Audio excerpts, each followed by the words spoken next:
Hey guys, what's up? So, why are we in the bathroom? I'm getting ready to dye my hair because last time I did it was in November and it's spring. Spring has sprung. Happy New Year. Happy spring solstice. But I'm ready to like brighten up the color.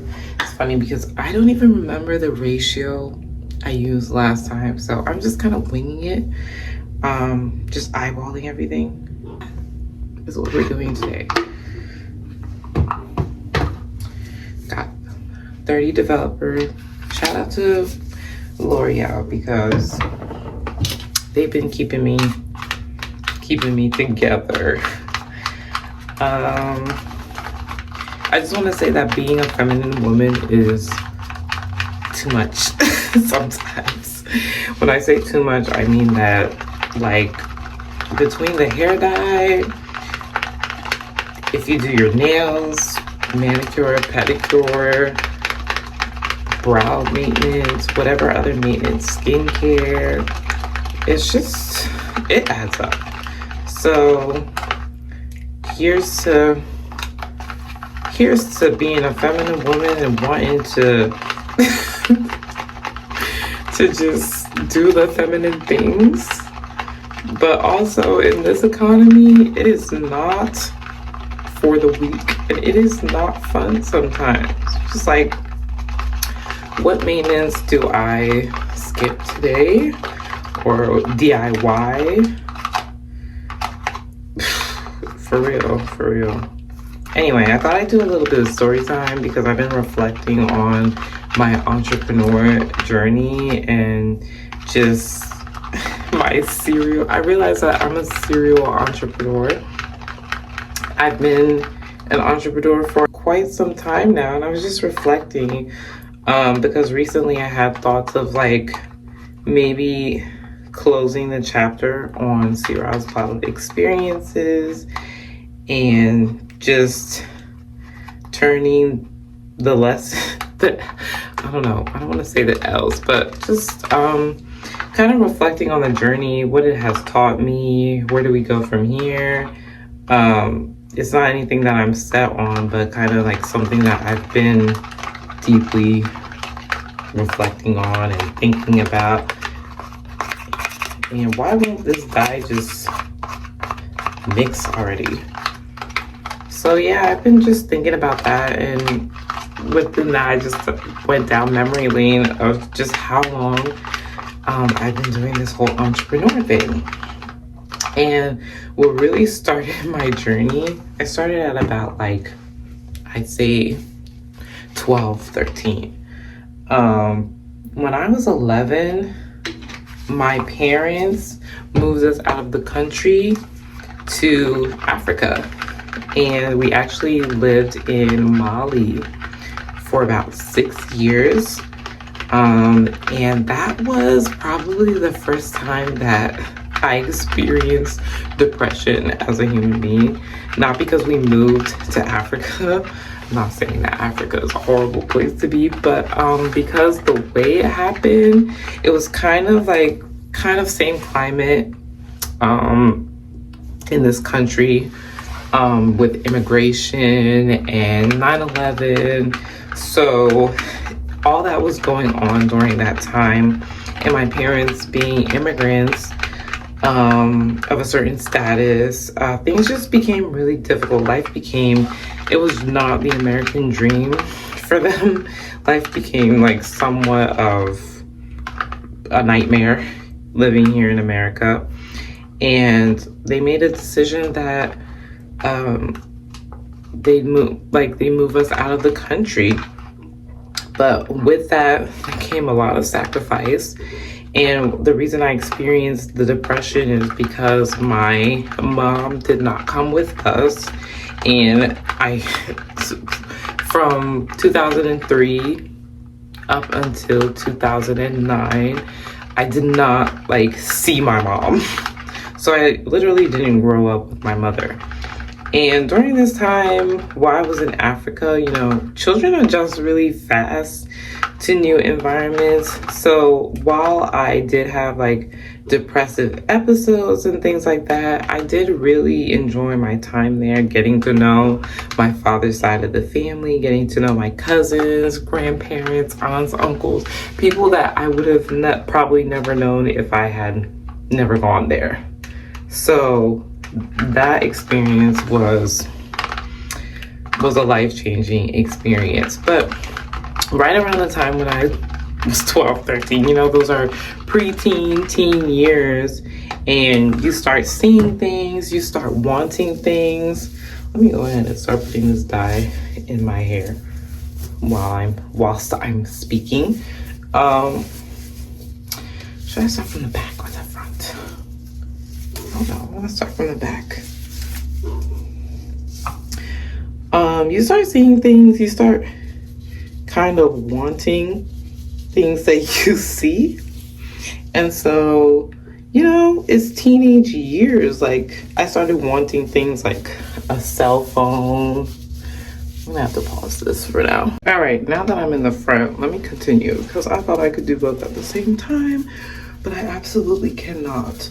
I had to move fast, so I wanted to get that out of the way. So around the age where I was 12 or 13, I started to realize that money was the thing that was going to get me things.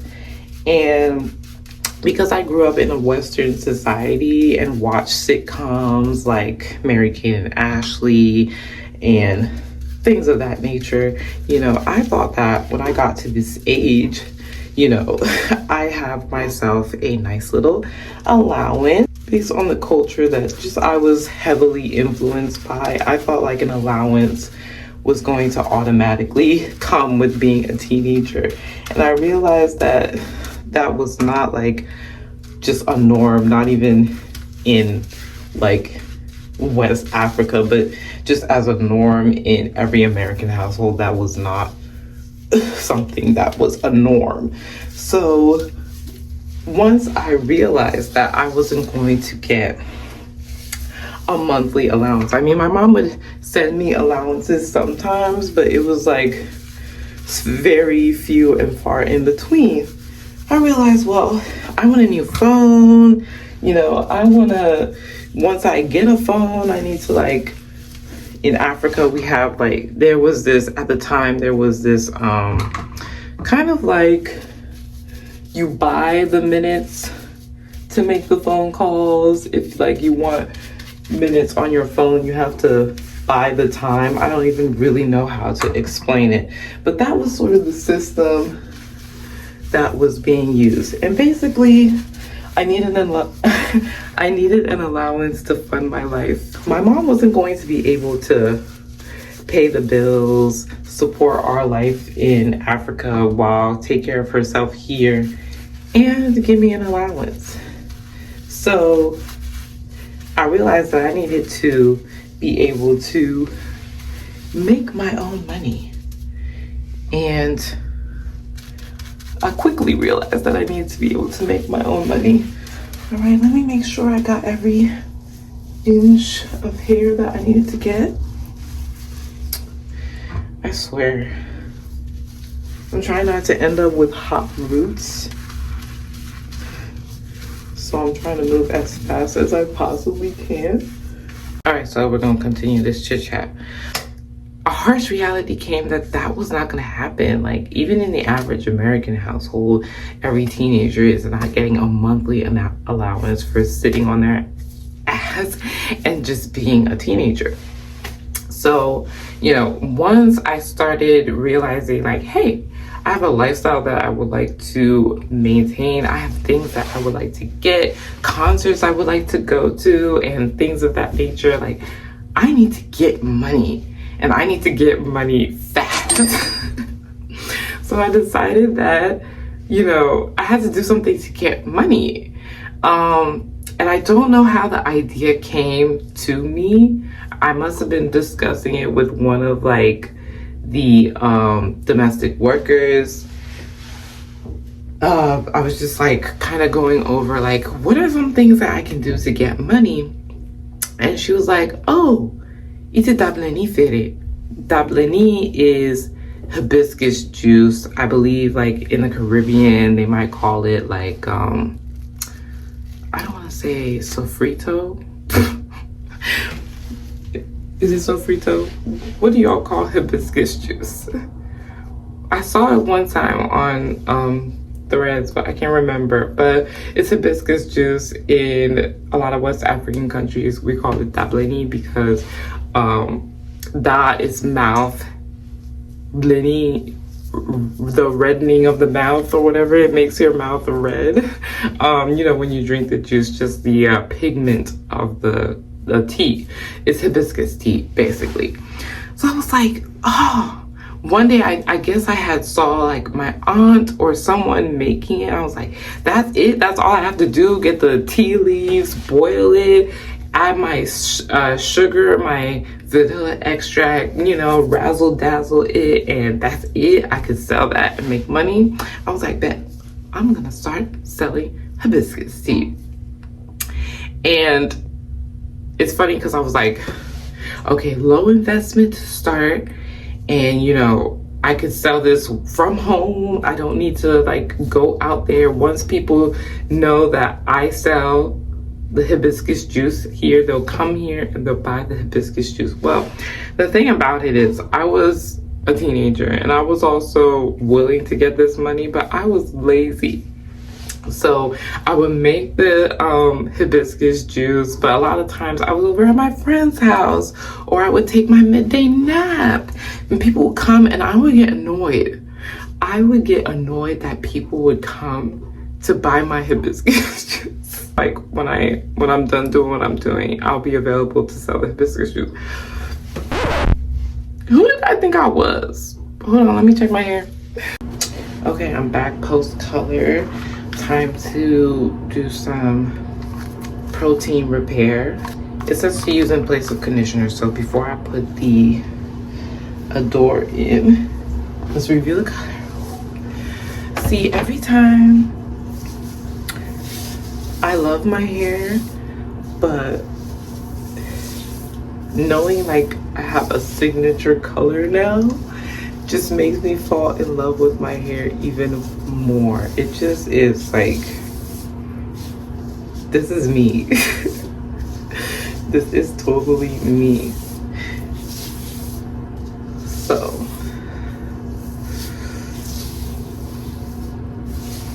I don't know what the back looks like, but hey, all right. L'Oreal, I'm telling you, L'Oreal comes in clutch every single time. Nice. I bought this last time I dyed my hair. However, I think I forgot to use it.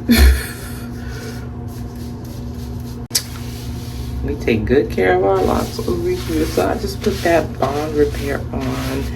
I have 8 to 10 minutes. So I have 8 to 10 minutes to let this do its job. So let's talk.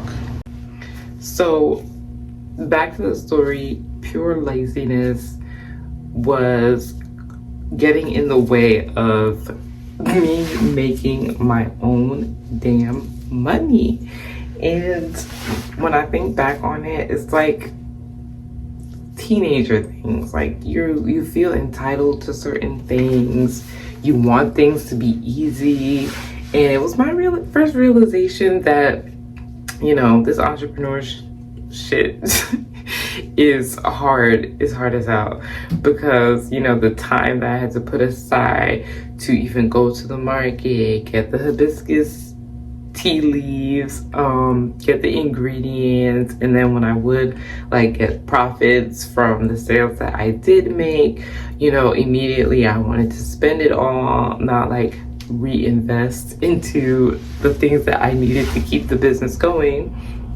And then the work to make the tea, not that it was a lot of work, but we used charcoal stove, so I had to light the charcoal stove. If we didn't have charcoal, buy the charcoal. And then, you know, that was a really like tedious process, lighting the charcoal stove to boil the tea and then do all this. Mind you, this is Mali, West Africa. It is hot.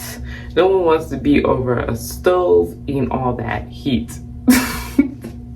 And so, yeah, I realized that I had to work for the money. And that was, for a teenager, 13, 14, that was not really what I wanted to do. I did not want to work for the money. I just wanted the money. Like, give me the money. Give me the money. I don't want to work for it. Also, my aunt started, I lived with my dad and my aunt. My aunt started making ice, and the way that we made ice, the same way that we packaged the hibiscus tea leaves, we would put water in bags, little clear plastic bags, tie it up, put it in the freezer, and we would sell those like bags or blocks of ice or whatever.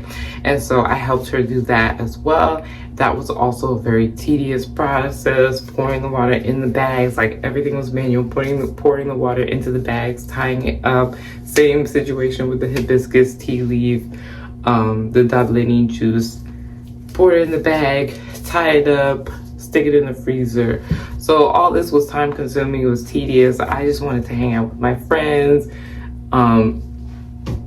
check out what the latest like music videos that had came out. Like I was young and I was just on my, like, I just want to hang out and play, and all this extra stuff is just too much work for me.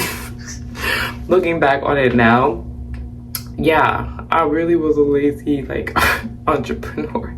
So I was like, this is too much work. I need to find something else. Find another way to make the money. All right, I'm gonna rinse this out and then get to my Adore dye to finish up this process because nap time is gonna be over soon. All right, so we're done deep conditioning. Time to go in with the Adore to finalize and pull the look together. It says Cajun spice, but it's a mix between Cajun spice and cinnamon.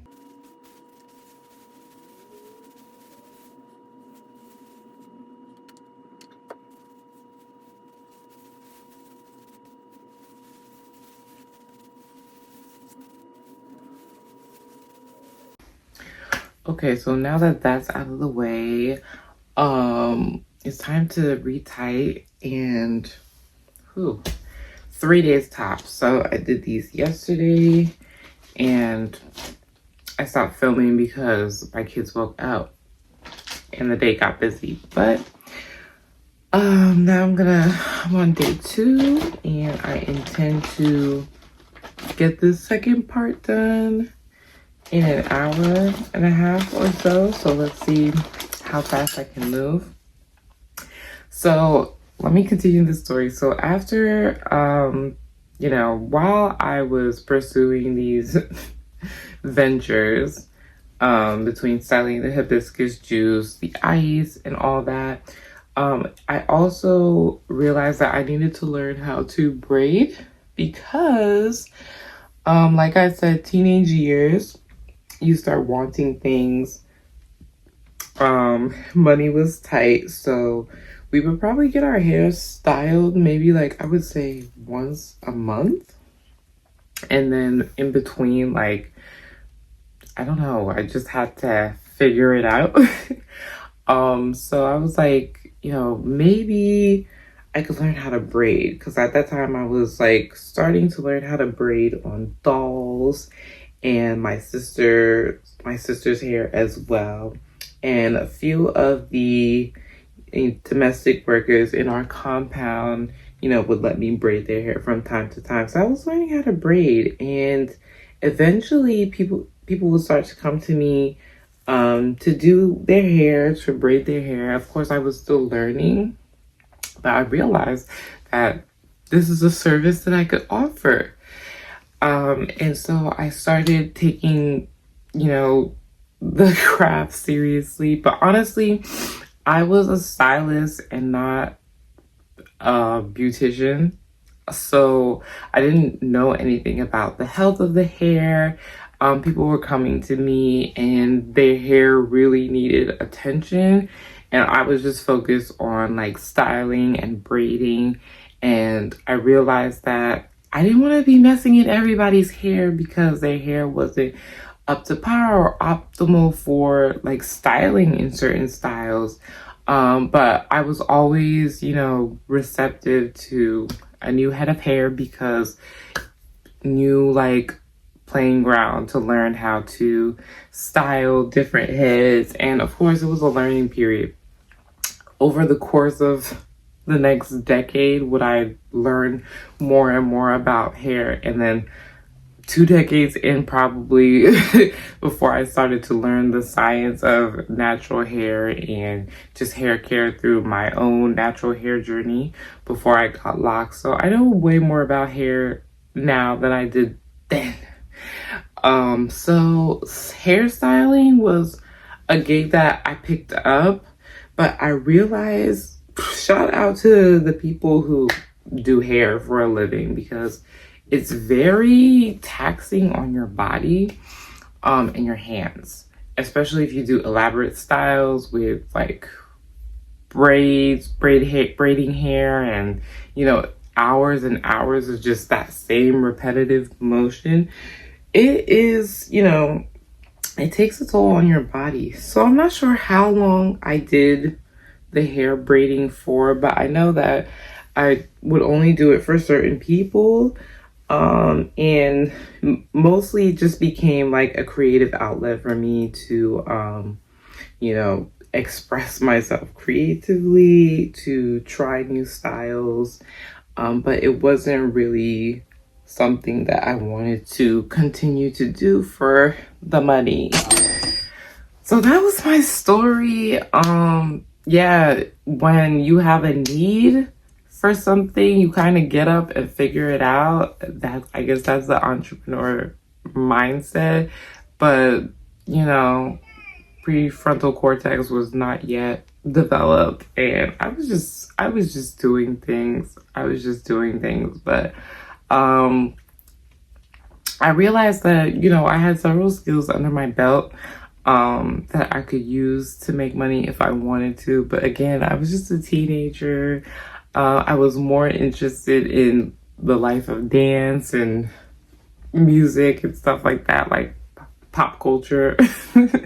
And so like I was not taking any of these ventures seriously at the time. And that's just my story. But I realized like it runs in our family. Like my mother, her mother, a lot of African women, like we have an entrepreneurial spirit, not just because of necessity, but you know, it's passed down.